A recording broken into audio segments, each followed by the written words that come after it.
I'm jealous of your sitting posture, so I think I'm going to take my shoes off. I'm just going to cross my legs. I'm going for comfort. Are we recording? We're recording. Oh, We're good. recording on both things. Oh, amazing. Okay. And do remind people that it's mostly a listening thing. So Will is just throwing his shoes off, and nice. Next will be his shorts. Is this? Are we getting comfy? I'm playing strip podcast, baby. For the listeners at home.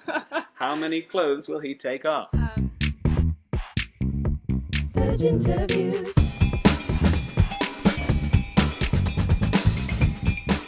We've already had a martini while we've been setting up, so already quite squiffy. It was Will's choice to have the martinis. I had to learn how to curl lemon. Yeah. It's been very exciting. I also think, I don't mean to immediately give you notes, but I love this. I think it's twisting a lemon, right? Because it's not a martini with a curl. Okay. So it's a twist. Oh yeah, of course, yeah, it's a twist. Welcome to Mansplaining with Will Sebag-Montefiore.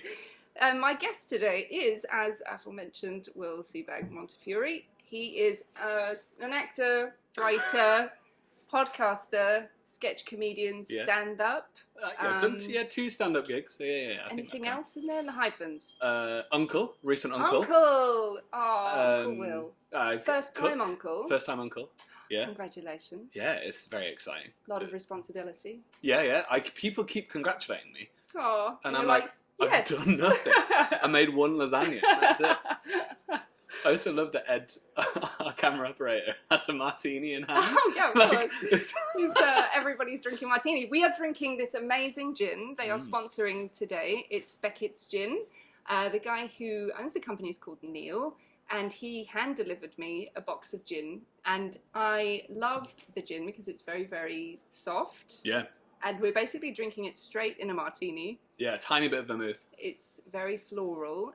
And they use locally grown mint, so they're very much about sustainability and about the environment, which makes me very much love them. And I feel quite drunk after 1 martini. This is not a great way to meet me. I think it's the only way. It's a bold gin full of spirit, beautifully balanced citrus. What notes are you getting? Can you get any of the notes? Well, what citrus notes are you getting? I get a little tiny bit of orange. Did you read this before? Mm-mm. Amazing. That's amazing. Sweet orange, yeah? Oh, yeah. What's the other citrus fruit in there? Lemon. Lime. Oh, lime. Oh, it's because we put lemon in. Yeah, that was a bum steer, to be fair. There's juniper in there, Kingston mint. Oh, it's a higher... That's why you're pissed. It's a higher proof. Well, this one is called Spirited, this bottle. It's so delicious. It's the best one in a martini, he said. So here we are. Yeah. And hopefully it's entertaining. It might just be me falling asleep in another drink. It'll be me drinking the entire bottle. Because when you sent a message saying, how do you like to drink gin? And I really like a martini. And the one I mentioned was a Tanqueray 10 martini, which is a higher proof. And the first time I tried this, and I don't mean to be rude, but I didn't have much faith in your martini making abilities. It was the first martini that I had made. This is what you stirred it in. Yes, I stirred it in a Coca-Cola, with a straw. I mean, this is professional. Yeah. This is high-end. But even us both butchering the martini, it's like the gin's really... it's coming through. Yeah, it's great. Thanks, Neil. Thank you, Neil. Actually, we should do a cheers to Beckett. Thank you for sponsoring us. Cheers to Neil. Cheers to Neil. And then we find out his name's actually like Frank or Rob, and I've just totally made up the Neil name. I'm definitely sure his name is Neil. It says Neil Beckett on the back of the bottle, and he's also Neil. signed it Neil Beckett. Yeah. And he has a really sexy signature. I think we should take a picture of it, but it's a really nice... Oh, it's very, very professional looking. He should go on Dragon's Den with this. Yeah, just with his signature. Yeah.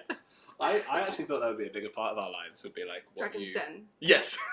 Yeah, I thought I'd go on Dragon's Den every week, or I'd be a dragon. Quite a big part of mine. No, is it? No, I just watch it a lot. Oh. I'm going to dive right in, because we're meant to be talking about creativity. Yeah, That's not Dragon's Den and lollipops. Okay, great. I know you do sketch stuff, and obviously you're making your viral videos every day. You're on TikTok, you're on Instagram, you're on Twitter. All of them. Your handle is... Threads now. Threads, you're on Threads. Yeah. Sounds too depressing for me. It's just sad. Makes me think of that nuclear war film, so I can't go near it. Oh yeah, I didn't know there was a nuclear war film. My brother spent most of my childhood telling me about the horror of nuclear war because he'd watched this as a teenager. God. It's awful. It's like people's faces dripping off and it's just terrifying. Oh. Anyway, so Threads, you're on there. Yeah. Yeah. I was also in a really bad play called Threads at the Edinburgh Fringe in like 2010. Oh, okay. Pre-drama school. Wait, when did we go to drama school? 2013, 10 years ago. This year. No, it was 2012. Doesn't matter. Just Nobody before. cares. Nobody cares. Now, was it the August or the September that you did this Were the play? Olympics happening at the same time? One of the reviews said barely, only threads of it were memorable. Okay. So it was nice. Nice. It Good was review. not a good play. I mean, we've all done awful work. Yeah. Sometimes together. Sometimes At together. drama school, yeah. It was a weird process at drama school. So Yeah, it's a strange thing. I think there's a real pressure and like value on drama school that I think that obviously, like, I had a really good time there, but I was lucky and also a white man, so that helps in every aspect of the world.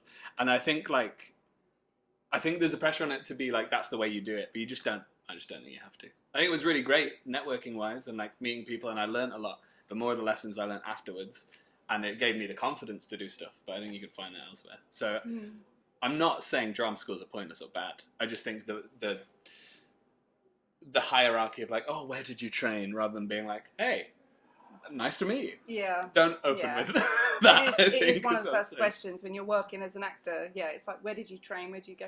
Because it validates you.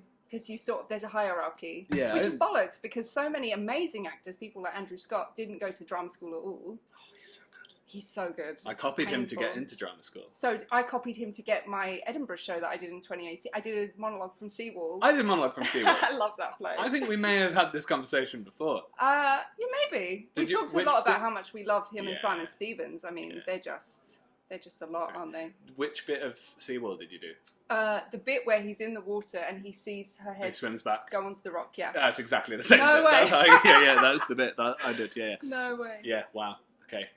But so we'll back to my first question, which was because you're a sketch comedian, how do you know when something is funny? Like how do you guys work out what's working? So if it victimizes a small demographic of people, that's funny. That's really good stuff. If it's sexist. Yeah, racist, funny. homophobic, Yeah. transphobic. Okay. How do you know if something's funny? I guess the answer is you don't, and like you have to have faith that your sense of humor works. And what's helpful about being in a sketch group is that I have 3 people already who will say whether or not it's funny. And the likelihood is if all 4 of us are like, I think there's something in that, there'll probably be something in that. Yeah. We've been wrong. Like we did a sketch called The Art Collectors, which I still think is so funny. What's the premise? So it's about 2 art collectors who are like going into a gallery to buy a piece of art. And the person selling it to them is really passionate about the piece of art, but all they care about is wanting to see a nipple. Because so much like Renaissance art just has a woman with a tit out, Yeah. you know? Yeah. And like, we just found it so funny. And like, Georgie and Philip are the 2 girls in the group are like sort of the main 2 of this. And I wasn't in the sketch. I was just watching it. I was like, this is gold. And we did it. And people were just like, why are they talking about Weird. nipples? Yeah. Do you think it was like people just didn't like speaking about female bodies, or do you think that the joke was Oh yeah, too obvious? that's good. Yeah, let's say that. I don't know. I You don't. want to blame the audience, right? When they don't find something funny, it's their, It's fault. their fault. That's what I've learned. Yeah, It's it's their not fault. my fault. It's their fault. Yeah. No, I don't know. I think there's a weird alchemy to any sort of like live room that testing something is like sometimes stuff goes well, sometimes it doesn't. Sometimes the point of the sketch isn't quite there. I don't think we fully like articulated that the point was. Isn't it weird that there's a lot of nudity in art that's like from a time where we consider it to be more sexually repressed? I don't know. I don't know the point, and maybe that's Okay. part of it. Yeah, I don't know. But I think to answer your question, you have to have faith in something that you think is funny, but you also have to listen to your peers and an audience. And you can sometimes be like, that audience is wrong, because we've done gigs where like perfectly serviceable material will just not go as well because like people are chatting or like people aren't in the mood for sketch comedy. So I don't think I've answered anything. I love it though. We're just going around and around. It's this martini. 48%, baby. But so, do you find that you do the same sketch to different audiences and get completely different responses? I'm going to stop banging on the table as well because I realise that's probably fun for the microphone. Yeah. Listen to this. Yeah, you definitely get different responses. We've been like, because mostly I performed with Just These Please, my sketch group, and I've done some solo stuff. And we have stuff that we know works very well. Like, we have songs and sketches that we're like, well, if in doubt, we'll just do them. And sometimes we've never had it where a sketch like goes incredibly well and dies in two different places, because the material is not that controversial. It's like, sort of like, oh, imagine if the mayor of York heard about New York and then sang New York, New York, but with removing the word new. Like, it's not like, whoa, mind-blowing. It's like fun, like, entertainment comedy. So we don't have it... I think it depends on the act as well. Mm-hmm. Like, we don't have it where it's drastically different, but there's definitely, like... We won't get kicked out of a venue. Well, we might. I don't know. We could. Yeah, never say never. You could try. Yeah. But yeah, I mean, any live performance or live art is always going to be subject to, like, this weird thing that happens when a group of people get into a room and watch the same thing. Yeah. Some people hate it, some people love it, and like that's just art. That's just art, guys. This is dangerous because, like, I'm talking with so much strong. confidence. I love it. But this is what you do, and this is how you've always answered questions. Is it? Which is why I love having you on. No. Yeah, because you're very sure of what you know, and very sure of your opinions, and I think that makes for a good guest. Oh, that's interesting. I don't think I'm sure at all. Really? Yeah, because I do lots of, like, satire stuff, and I am so unsure about all of it. Like, I believe a lot of it. Like, I believe that a lot of the way the country's run and a lot of stuff the country did in the past is, like, not great. Yeah. For the listener, I did a thumbs down. But I'm very good at making, like, punchlines and jokes about politics, but actually knowing deeply about it. I'm just not as sure. My opinions change all the time. So do you feel a little bit like you're going to get caught out? Like with your viral videos where you're being a politician who's on the news, or you're responding to a piece of, an article that's come out that day, or a piece of legislation or something. Do you feel a little bit like, oh, if somebody questions me too deeply, I actually don't understand the depth of this. Yeah. I just know that he's a bad guy. Matt Hancock's just bad, all right? Yeah, no, I think it's like you have to be able to articulate... You have to be able to articulate yourself. Oh, God. Oh. It's very important you can articulate yourself. I'll tell you now myself. That is terrible, isn't it? That's exactly what I'm trying to say. Elbowed Romeo and Juliet. Sorry about that. I'm not afraid that I'll get caught out, because I think that with all comedy and with all performance, you always invite some sort of criticism and engagement with people who won't necessarily like it. Mm-hmm. And I think it's totally fair, especially when I'm doing satire, for people to like take umbrage with it. So I'm not worried about that. What I think there's something like trying to sit and justify a joke is it's a weird area of like, and all you can do really as a comedian and a performer is stand by the thing you've written or apologize and change and be like the stuff that I do satirically, I am confident that I believe that I am doing the right thing or standing on the right side, which I'm sure everybody does. And I sort of don't buy this idea that you can't say anything and you can't joke about stuff nowadays. I think you can. Yeah. There are just consequences, and you have to weigh up whether you are like, oh, are those consequences something? I don't know. If people say like, I didn't like that joke, I think the best thing you can do is listen, because I've written so many bad jokes that the three other people in the group that I'm in are like, that's not funny. And I'm like you can't be like, when three people say it in a group that's run by consensus, you can't try and force your idea and there's no point. And actually, if three people... I've talked myself into a circle, Kerry. I love this. I'm just watching you do it as well. You are the lemon. No, wait, we'll start again. Right. Let's work this out. Okay. I don't know what... This is the thing. I don't know... I don't know what I'm talking about. And then you put a microphone and 2 martinis in front of me, and I think, I could probably talk for a while. Just 2 martinis as well. This is early for this. 48%, and it's delicious, and it's so drinkable. We should make another one. No, right. Can we do it on camera? Yeah, let's do it on camera. But we're gonna get to a point. I'm gonna get some fresh eyes. I'm gonna finish a sentence. Oh my God. All right, let's. Oh, I'll be 1 second. We're still recording. We get all of that. I wish we hadn't. Just gonna fill the air there with some stand up, or Yeah. Well, I'm more looking at the fact you're absolutely fingering the ice. I just poured the old ice Yeah. into the bucket. That's fine. I don't mind that. It was fine. the grasp. Oh, I mean, I the gin. washed my hands. We've This already is- done quite a good dent on No, that. we actually have. That's kind of scary. I thought it's going to last for ages. We don't need Just a measure, pour do we? it, yeah. Okay. Oh, wait.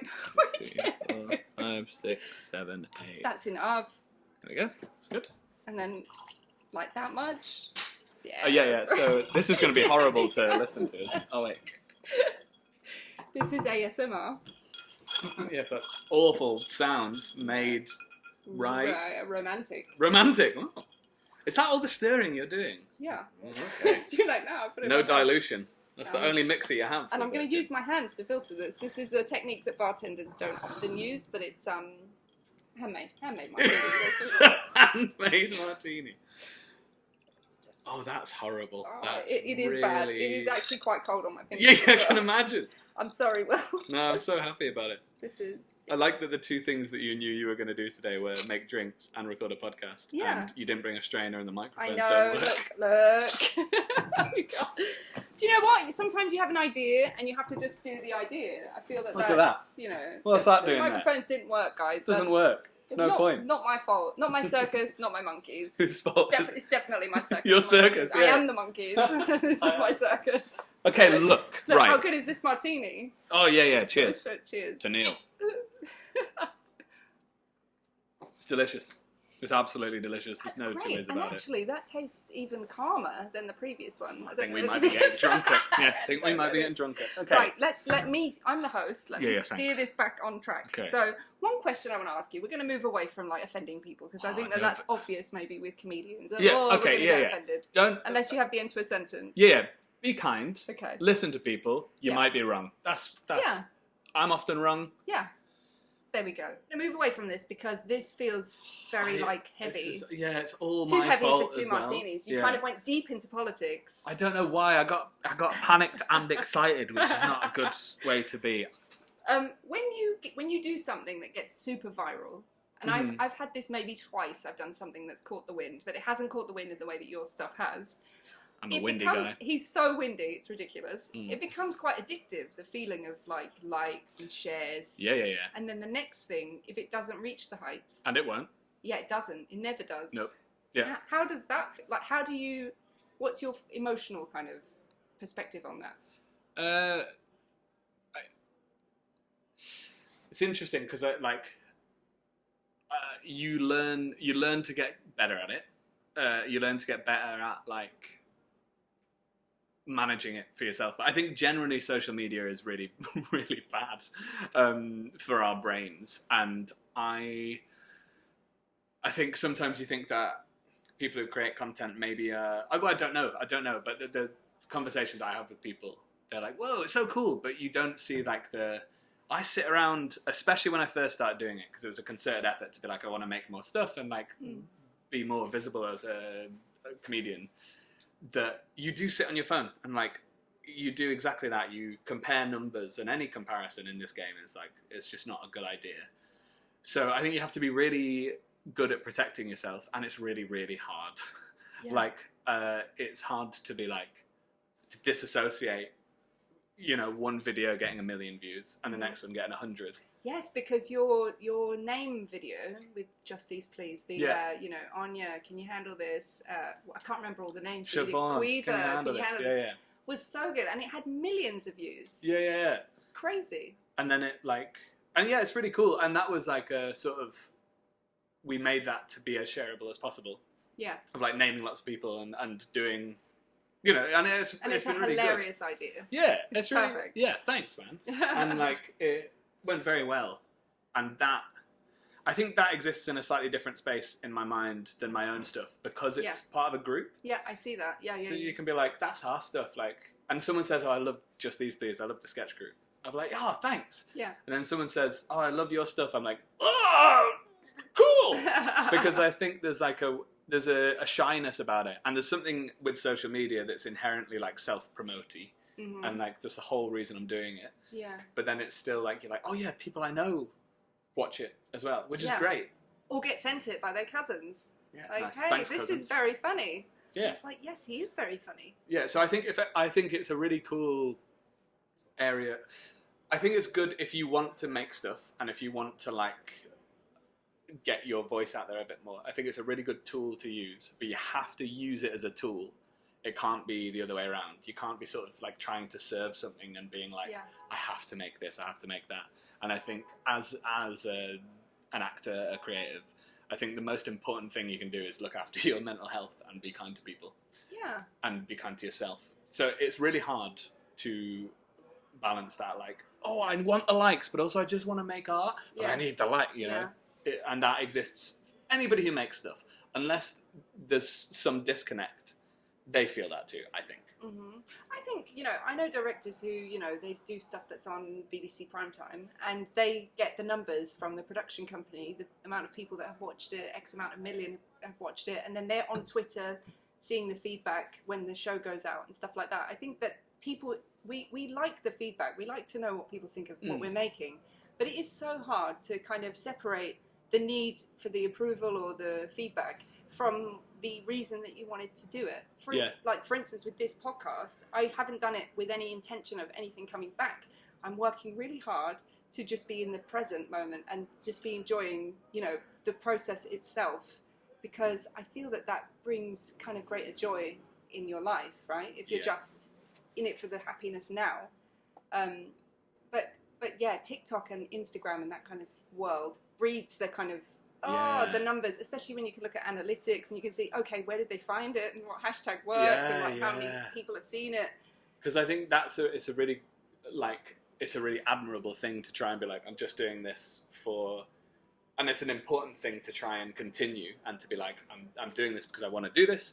But then because we live in this social media world and I said and. I had nothing else to say. I love it. Because we live in... He's saying and because we're all going to stay silent waiting for the next bit of the But- sentence. Here we are again with the circular sentence while I drink my martini. Here we go. No, here we go. Watch out, guys. No, because It's coming. Because we're so aware of like how social media can change people's lives and how like that sort of like next job or next thing can like jump up. I think it's slightly dishonest when people do stuff without, like, you've obviously thought this through. There's microphones, you're filming it. Yes. Like, this is all very, very well thought through. And I admire that, and I think you. it's great. And I think it's slightly dishonest to be like, I'm just trying stuff. I mean, I am just trying stuff. Like, Well, you it's are. Joyful. I'm not saying you're dishonest. But Fuck! he's insulting me on my own. This is so bad. No, I know what you mean, that you put thought into it and you have an idea maybe of something, you know. Yeah, you want it. You can't help but have the idea. No, and I think it's good to acknowledge the idea and be like, both exist at the same time. Yes. I'm making something that I think people will like, Yes. and that's it. And also, I'm going to put it on TikTok because I know it will go well. Yeah. But like, Yeah. I think both can coexist, and it's okay that both can coexist. Yeah. And He said and, but he had nothing. I can see now, I can see. yeah, it's really... I think I'm the worst first guest you could have got. I love this. I don't think this will be first episode. I don't think it will either. Because I think we're too drunk for it to be. Yeah. First episode needs to be way calmer. I need to ease people in. But the reason I started with the idea of this podcast was, you know, there were lots of reasons. I like gin. I love creative people. Yeah. I know lots of people who are doing amazing things that I deeply admire. But also there's, you know, there's like a 2% of people that everybody knows. There's famous people. We know their names. But then there's people just under that who work a lot and do really great things that people admire and that we know and that we've engaged with, who maybe we don't get to talk to and we don't get to know as deeply. So I wanted to interview that group of people and hear about that process, because when you're not in the top 2%, you know, you maybe don't make as much money, or you make it in short bursts. You might get a commercial, or, you know, but you're also hustling, you're doing a day job, or you've got like several social media accounts that you're also running, and like you've got a lot going on. And I just wanted to talk about like the process of staying there, you know, because I think you will become a household name. I think you will. That's why I'm nabbing you now, because one day I will share this, and you know, you'll be and I'll like, be cancelled. Yeah. He'll be cancelled because he would have done something really offensive, and then I'll be like, I got him first. I got to say and nothing else. Yeah, first. and then I'll have like secret behind the scenes footage of you being really racist. No, that never happened. I'm just going to say that now. You don't know that. But have you ever had moments where you felt like, do you know what the fuck am I doing? I think I'm going to quit. Because that happens a lot when you're not in the top 2%, right? When you've moved up from drama school level, free short films, then you get an agent, you do commercials, you maybe get a bit on telly, and you get a little bit of a profile within the group of people that you're working alongside who are at the same level. And you know people who are winning BAFTAs, who are winning Olivier's, who are doing this next level stuff. You're sort of in that middle zone. It can be easy to feel like you're not quite up there, and you're also, you know, you're not quite down there. So I feel like, have you ever felt like you wanted to quit? Yeah. Because basically I did. That's what I'm confessing now. I was like, what the fuck am I doing? Okay, I'm going to have a podcast where I ask really cool people if they've ever wanted to quit. Yeah. That's a really good way of dealing with I'm going to quit, because other people would move to more extreme things, but you're just like, I'll start a podcast. I'll start another creative I'm going to project. go deep on this. Yeah. I want to go down. This is a devastating way to find out that I'm not in the 2%. That's sad. Oh, That is bless rough. you. I Not thought it yet. was. Not Oh, yet. well, doesn't matter. I think you could be in the 2% Could tomorrow. be. Could be. You've gone viral. Yeah. I think you're almost Yeah. there. Anyone can go viral. Yeah, of course. Everybody feels like that Yeah. all the time. Like it's, Okay. and I also know people who are in that 2% who feel the Mm. same way, Mhm. because it's like this weird sort of freelance game that we've got into, where you're the product, but you're also selling the product, and you're also trying to like protect this bit of the product, and it's weird and hard, and you compare yourself to other people, and that is not helpful. And of course, it's again what we were saying earlier, what I was trying to say earlier, but this is 48%. Yes. Which is that like you're focusing on the end result and also trying to ignore that and be in the moment. Mhm. And it's just a hard balancing act to do. And like I'm very lucky and have had like a pretty easy ride of it. And I think the only thing that you can do is find a way, whether it's a bar job that we've all done, or whether it's like TikTok, or whether it's being an electrician, whatever it is, finding something that gives you money and joy outside of it. Mhm. Like, because we both, I'm speaking for me, but I'm sure I you love felt this. the He's same. speaking for me too. Here we Yeah, go. please What's don't the- interrupt me, Kerry. This is my podcast. I'm just getting straight. I'm just making sure that this is okay. I think it's still recording. I thought you were looking over here. I thought it was going to be a mouse or like a tarantula or something, and I was really worried. Yeah, Oh, Will, don't okay. panic. There's a Okay. creature to your right. I've had long martini. Okay, you speak for both of us. Speak for both of us. Yeah. Please don't interrupt me ever. I think I went to drama school being like, I'll be famous as soon as I leave. Oh yeah, Yeah. Everybody goes to drama school with that. Yeah, and definitely. also the idea that being famous is like, that's another weird thing of being like, because what's for sale on like a podcast is your personality Yeah. and the people on it, and there is an inherent like, I think people should listen to me. Yeah. And both exist at the same time, with me being like, I'm a fucking idiot, I don't know what I'm talking about. But here I am. Also, Yeah. I should be centre stage. Yeah. And it's strange. So you have to like learn to live with that dichotomy, and that's fine. But it's hard. Did you get that like center stage from your parents? Like what brought that to your life? When was it that you decided you needed to be It's the a good performer? question. It's a really good question. Because I was quite like a sensitive kid who was not very like, my sisters both, when they were younger, my parents would be like, go and like ask for the bill at a restaurant. And when they told me to do that, I'd be like, no way. Aw. I'm not getting into a situation that would embarrass me. But then, and I think like when I applied for drama school the first time, I applied when I was like 17, 18 and didn't get in because I was really bad and like young and had no experience of like talking to people. Because I didn't really tell people, I didn't show my parents my monologues in advance. Aw. Because I was just like, no. I think there's like an excuse to be like vulnerable is like doing a monologue and stuff, or doing a podcast. You can like fuck up and talk and whatever. But I think I always needed that excuse when I was younger. And my dad used to do like reviews. So he's a doctor, so he used to do like the medical review and would sing songs and stuff. And like, Oh, that's cool. mum is a nurse, which is very like very performative, like tell people what to do and talk and like have a lot of bedside manner and meet lots of people. So I think I think that's where it came from, but I don't really know. I think maybe I was just a sensitive attention seeker who just got less and less worried about what people thought. And now here we are. And are you the youngest? No, I'm more worried. I'm the eldest, You're Gary. the eldest? I got youngest energy because oh my God, I'm wearing you do. this, Yeah. you know? Like, doesn't look like I got my stuff together. And you're a Leo as well. Your birthday is a few days before mine, right? The 3rd of August or the 7th? 1st of August. 1st of August, and I'm the 5th. So yeah, we've got Leo energy. Leo energy. There we go. Like a that lion. also makes you want centre stage. That's Also, probably scientifically nonsense. proven. Yeah. Didn't it change though? Didn't the things change? Don't even.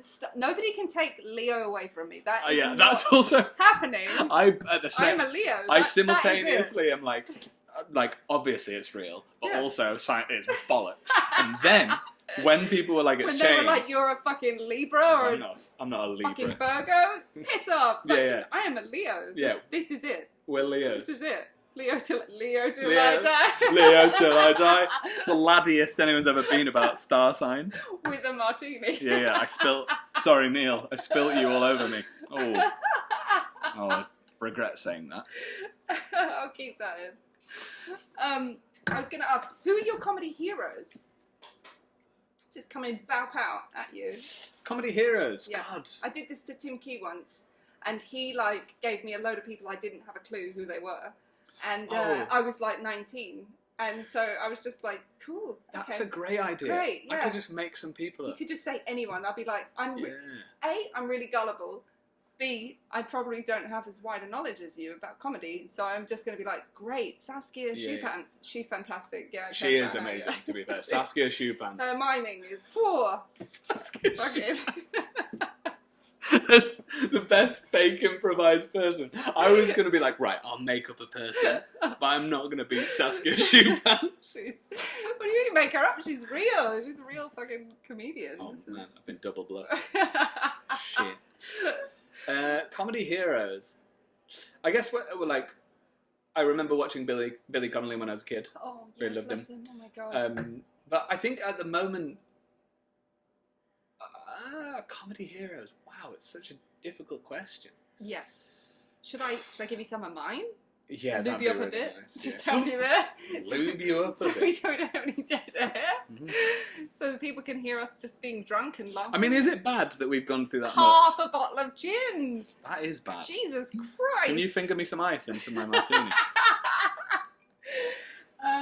Comedy heroes. Okay, one of my wait, you want ice? Wait, are you going to pour it into? Yeah. I don't understand I what's was not. happening. No, I was just going to put a single thing of ice. Oh, nice. And it went in his eye. This is very messy. I know Ginterviews was supposed to be. I love that. No, it's good. I think it's good to have messy episodes.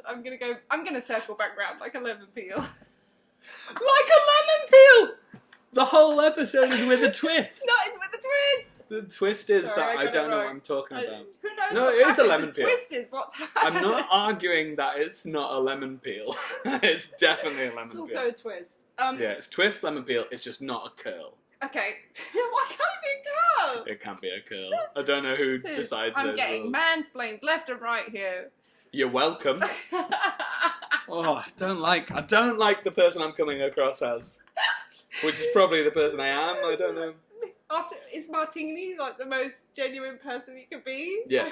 My name is Dave Martini. Welcome to my podcast. Where is he from? I feel he's from New York and also Eastern Europe. Yeah. Great. Poland and New York. Yeah. Yeah, that's where he's from. Both parents. That's come from- Vidania. No, wait. That's Russian. That's Russian. Nazdrovya? That's Russian as well. Yeah, You've okay, got a lot no, of wait, Russian wait. in there. Dzień dobry. Isn't that Russian? Good morning in Polish. Oh, okay. That's what I was searching for the whole time. We were talking about comedy heroes. I wasn't. You're just having a great I time. said Billy Connolly and then Brilliant. got a bottle of gin. We have literally drunk half a bottle of gin. This gin is very drinkable. You have to do another It's episode. really good. Yeah, I know. Don't tell the people at home that this is. It's all happening in the same day. I know.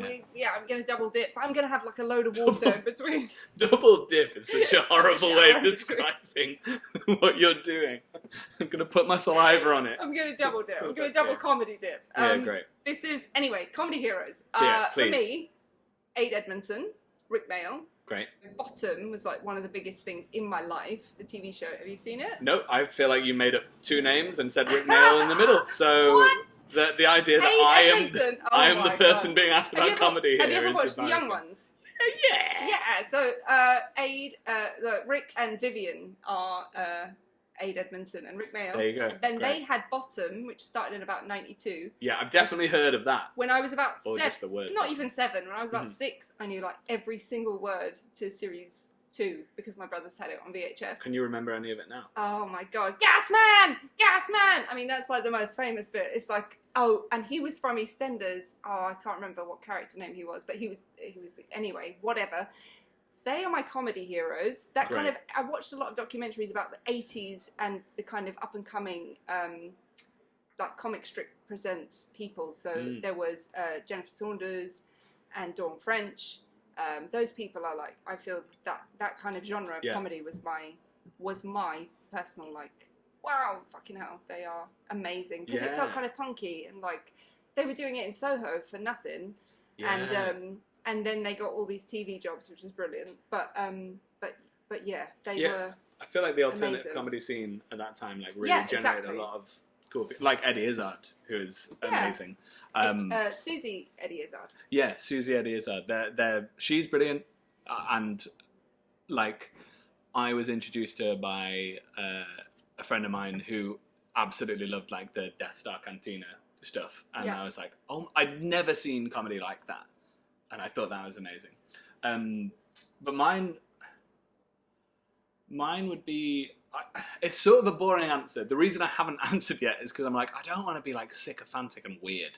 But is it like spaced generation? Because I feel like there's different generations. There was like the early 90s. There was these guys that I just mentioned. And then we had the late 90s, which was Simon Pegg and Jessica Haynes. Yeah. Then we had like the IT crowd, so we had Richard Ayoade and like what's the Irish guy's name? Chris O'Dowd. Chris O'Dowd, who is an Irishman who can't do an Irish accent. Like.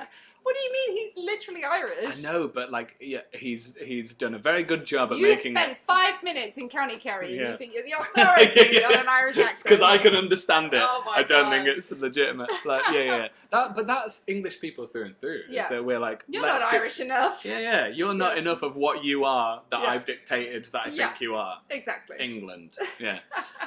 No, my comedy hero at the moment is, and I think it does change. I don't think I have. I obviously like listened to a load of comedy when I was a kid, a load of stuff, and it tends to mostly be like dudes doing comedy because that's what was pumped out. But I watch and listen to too much of it, so it's quite hard to. The concept of favourite, I think, is reductive. No. This is a terrible question. Yeah, this is a Kerry. bad question. Next one, please. Oh my God. It's No, taking 20 minutes. no. There's one person. My comedy hero is a man called Rob Broderick, aka Rob a Bando Broderick. Man. Oh, a Bando Man. Oh my God, my friend Ben Keenan is a stand-up comedian who is obsessed with him. Yeah. A Bando Man did a show in Edinburgh in 2018, and we got the door opening in this pub. Come on in. And they've gone again. I was ready to welcome A Bando him. Man, so he does does he do like rapping while he does comedy? And my mate Ben got invited up on stage with him. Amazing. And then they ended up drinking all night. And I was with them and I just went home because I was like, they so you met went Rob. so heavy. Yes. Yeah. That's so cool. Yeah, because he's like at the Fringe, you know, he was at Underbelly or Gilded Balloon and one of those, you know. Once you're at the Edinburgh Fringe, listeners, you know, if you get to know some people, you kind of end up meeting everybody, right? Like, you know, one person in one show, you go stay there, and then you see somebody else in another show that they know, and then you end up building a big network. Yeah, it becomes like a little community for like a month. Yeah, and it's amazing. Yeah, it's really cool. And it's sort of like when you take a show up there, if you're lucky enough to do that, and like if it goes well or whatever, even if it doesn't, but you're there with a load of people who are doing shows, and it's like, there is something quite heartening, even though I think a lot of the stuff that's happening with the Fringe at the moment, like the price of rent my God, and stuff. it's so expensive. Yeah, you're going up this year? Not this year, no. Well, I'm going up. So this is a vested interest. I'm directing a Bando Man's show. Shut this up! year. I will not. Oh my God! So I've worked. My friend Ben Keenan, shout out, he's gonna be going crazy about this. Oh, great, Ben. Let's hang out. Ben, come up to the Fringe. Yeah, I love how Hang much out with Rob again. Ben Keenan's got a lot of. He's got a lot of love. Yeah. He is like just on the side, like commercials wise, he has done about 7 every year for the past 5 years. You will know his face. Great, I can't wait to Just see it. rolling in like IKEA and Pepsi and Coca-Cola cash, just left and right, Amazing. just non-stop. So the reason Rob is my comedy hero, and I think he will hate that I'm talking about this, because he's a very, very humble man. He's so supportive of new work, so supportive of new acts. The reason I met him is because he saw one of our videos, and like we got chatting, and he just gave us a load of help and advice about like how to do gigs and how to do the scene. Nice. And eventually we started working together, and I have watched his shows so much, like the whole of Edinburgh in 2021. No, didn't mean to crack my knuckle. That was just rage Yeah. there. He's Oh! feeling pretty angry. 2022. I directed a show in Edinburgh, and That's so cool. so he's, for those who don't know Bando Man, he's a freestyle rapper who basically does what comedians do, in my opinion, but does it like rhyming. With music. Does it at like Crazy. 120 BPM, and Crazy. like his whole show, like I watched what, like 27 of them in a row, and it's all so uplifting of the audience. It's also generous, and it's also celebratory of the people he interacts with. And he's freestyle rapping, and Yeah. there's so many punchlines. And he sort of, in a way, changed my approach to comedy, where I was just like, I hadn't really thought about it, because doing stuff like this, where you're like, you have to sort of think about your creativity and why you do stuff in the way you do. Yeah. You don't have to do that often. You have to do the creative stuff, but sitting down to analyze your own process is something you don't do all the time. Yeah. But with Rob, his shows, there's never negative energy, there's never meanness. It's all uplifting and joyful, and people go to it and they want to talk about it afterwards. They want to like celebrate and have a party, and he really creates this party vibe. So Amazing. he's my comedy hero at the moment, because Wow.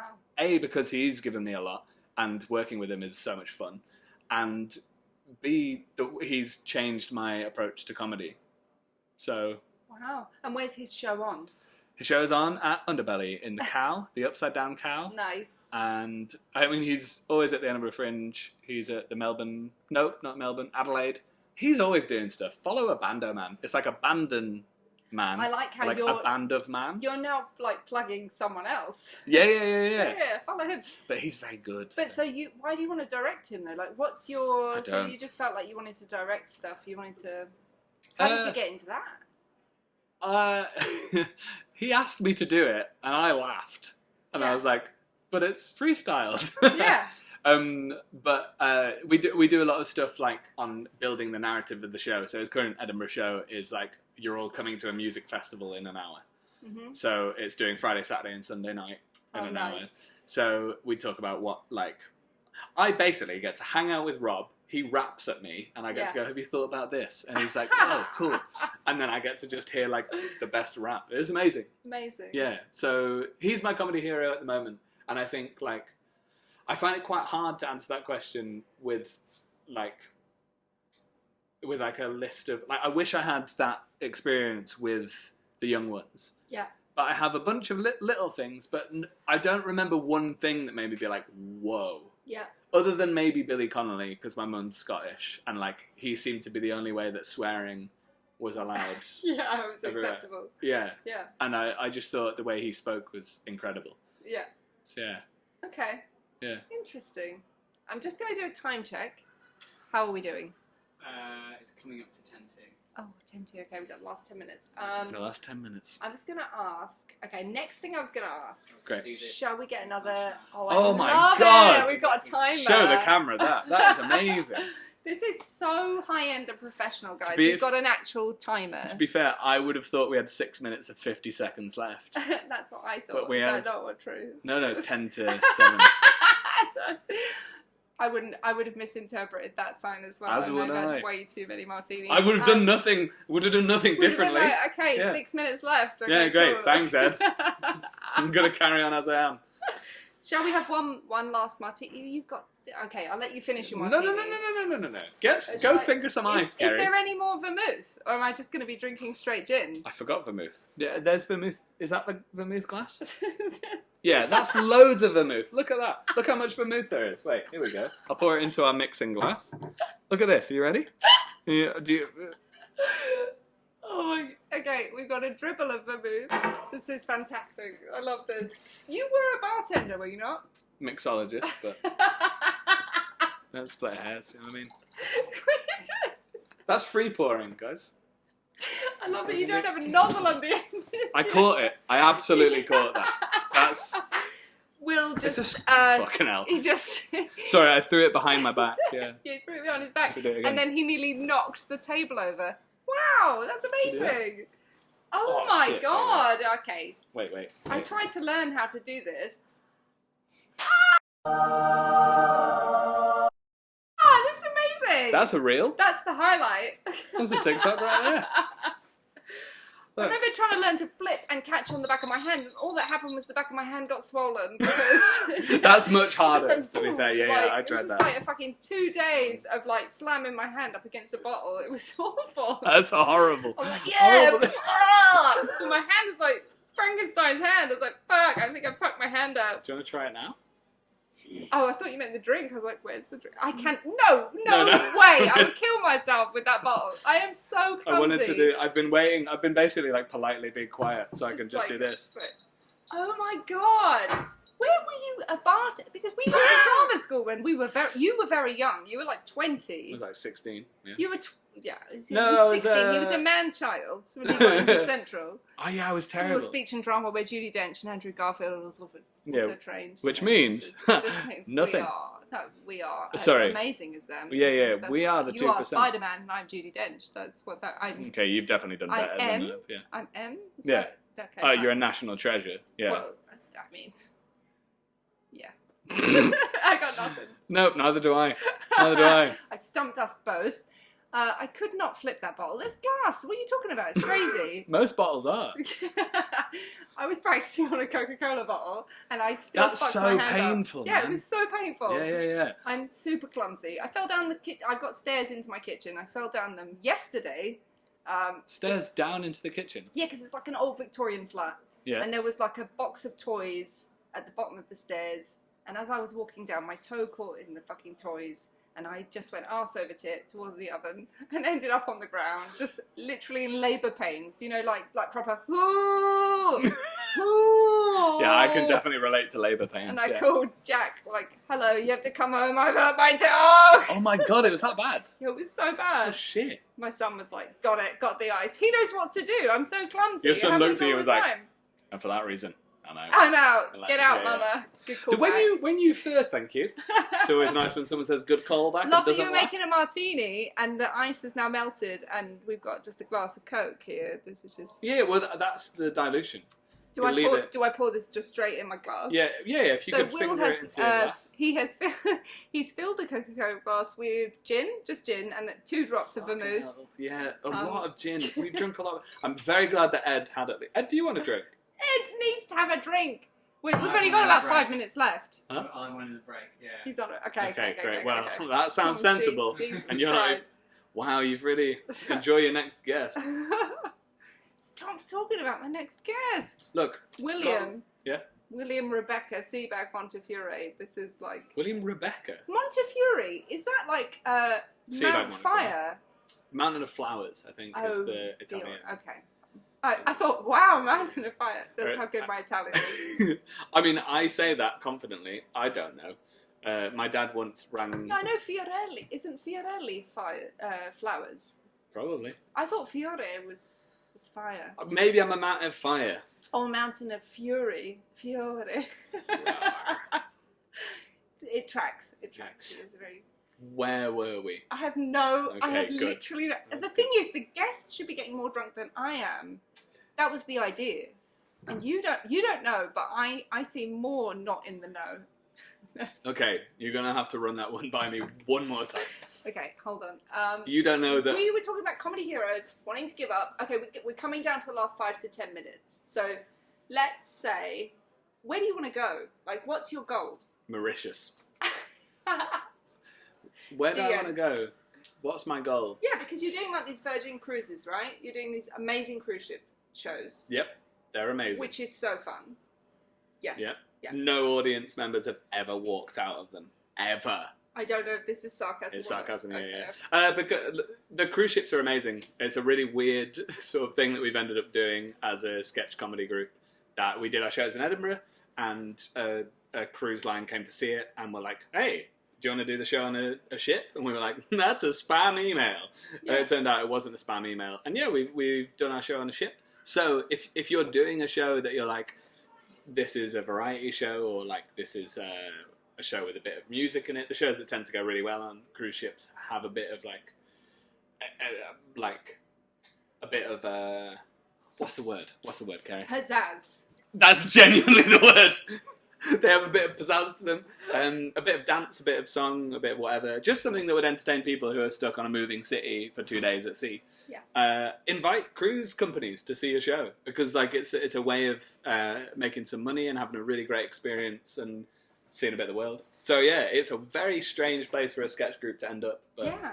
it's touring, great. like were you touring the Mediterranean? And the Caribbean. Don't worry about Oh it. my God, it's amazing. Yeah. But so, do you see yourself like having like a BBC One comedy? Like, what's your goal? Let's talk goals, because then in 5 years or 10 years, when you've done You it, play this back. And be I would like, play this back and I'll be like, hey, he announced it. He like let it out into the universe on my podcast. That means I win. That means And I can Kerry have a wins. walk on as like a cleaner or something in the back of a scene. Yeah. Yeah. I'll write. Only Can I be a parts that bad you get. waitress? It's my favourite thing ever. No, I'm going to make you a good waitress. Oh, Going to make you a fuck. really efficient No waitress. fun. Yeah. Okay, You're we're just just gonna a be- really good waitress. Yeah. That's fine. Fine, I'll do it. You pay me like £5,000 a day. I think I'm not saying goals are stupid. It sounded like you were saying girls. Girls are really Girls are stupid. stupid. Okay, And- it's a podcast for 12-year-olds. We're just like, Goals? Were you talking about seagulls? no, I was saying the word goals. Goals! I don't know how I managed to sneak an R into the I have word. no idea. No. It's a lot of martini in our ears. Yeah. And in our mouth. Or I'd say it, martini.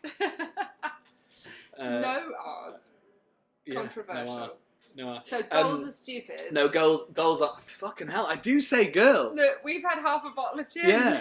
So- So, no, goals, Yeah. goals, ambitions, they're not stupid.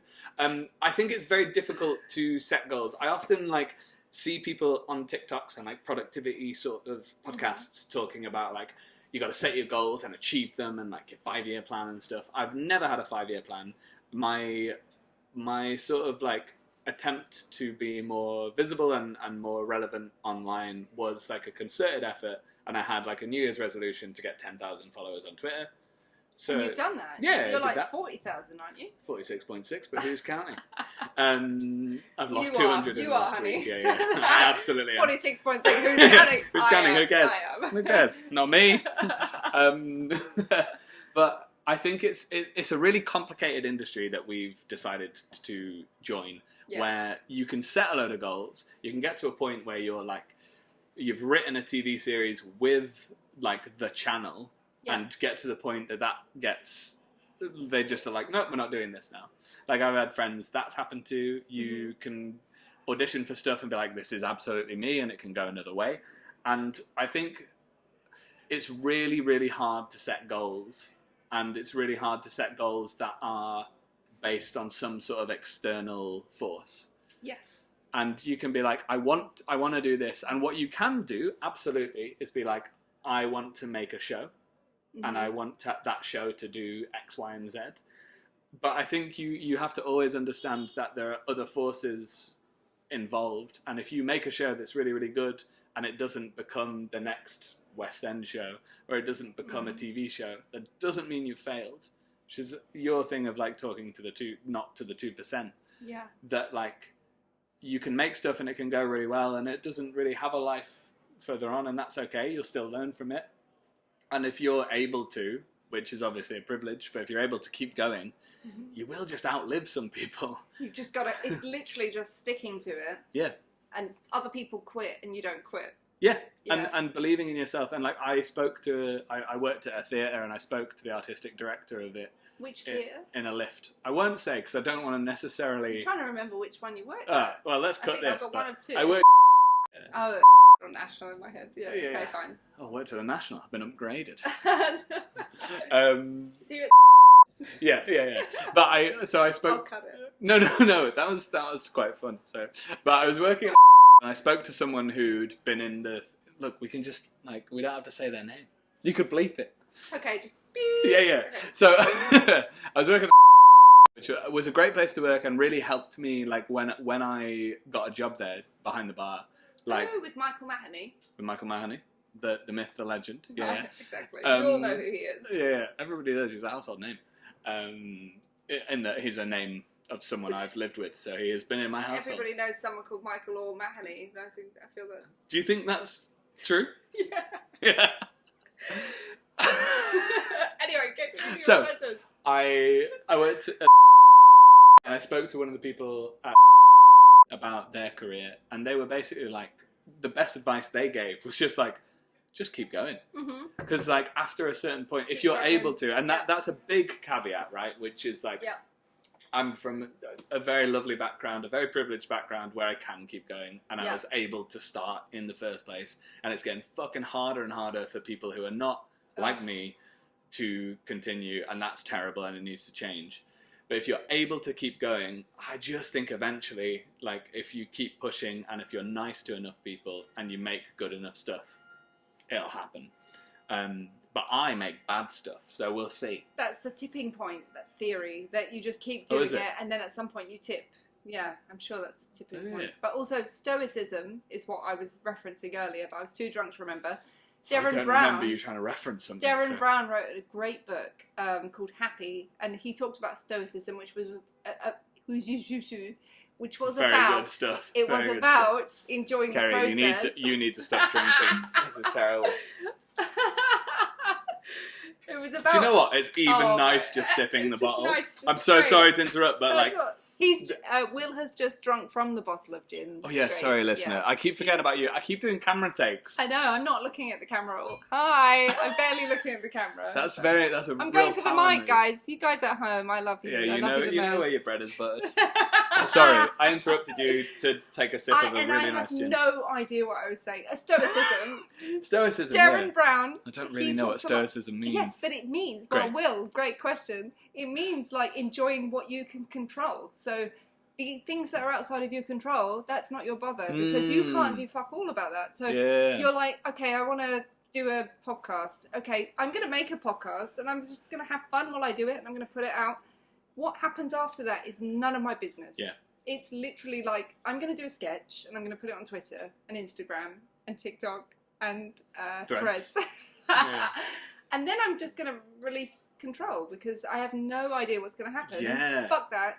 Not my problem. Not my circus. Not my monkey. It's gone. Not my job, not my prop. Yeah. Exactly. I think that's a really good way of articulating it that I should have said about 30 minutes ago. It's fine. Yeah. I got there in the end. It's fine. I just catched us up at the end there. It's Yeah, fine. yeah. But that's exactly right. That you have to you have to relinquish control at some point. And the difficulty is with when you're doing online stuff is that you can't. Because you're oh no, you can. Sorry, you can. see the feedback though straight Yeah, away. it's harder to relinquish control. But when you do something live, You get that the act feedback. of getting on stage is Yeah. sort of relinquishing control because you've Yeah, already It's done completely it. random. Yeah. And yeah, that's why I think live stuff is it's sort of the end game, and it's sort of what I like most. I really like doing the online stuff, but the reason I like it is because I get to play in a specific way, and it's silly and it's fun. I get to write it, act in it, and edit it, and it's fun. But the end game is doing stuff live and talking to people. Yeah. Even though I've proved today I'm not very good at talking to He's people. fantastic at talking to people. It's just totally random. And he might go halfway through a sentence and not know what's happening, or eat a lemon as he is now and instantly regret it. Yeah, it's horrible. I think we have to wrap up there. We've had half a bottle of gin. Oh my God, it's some getting of that worse. way before we started recording, I'm sorry. But this was Will Sebag-Montefiore. Follow him on Twitter, Instagram, TikTok, Threads. Sorry, I keep forgetting that one. He's How dare amazing. you? Yeah. Thanks. I love him. Thanks for having me. I love Kerry. I'm Listen gonna to eat him. her. Okay. Well, okay. I might be dead by the time you see this video. If I am. Bye. Bye. Great.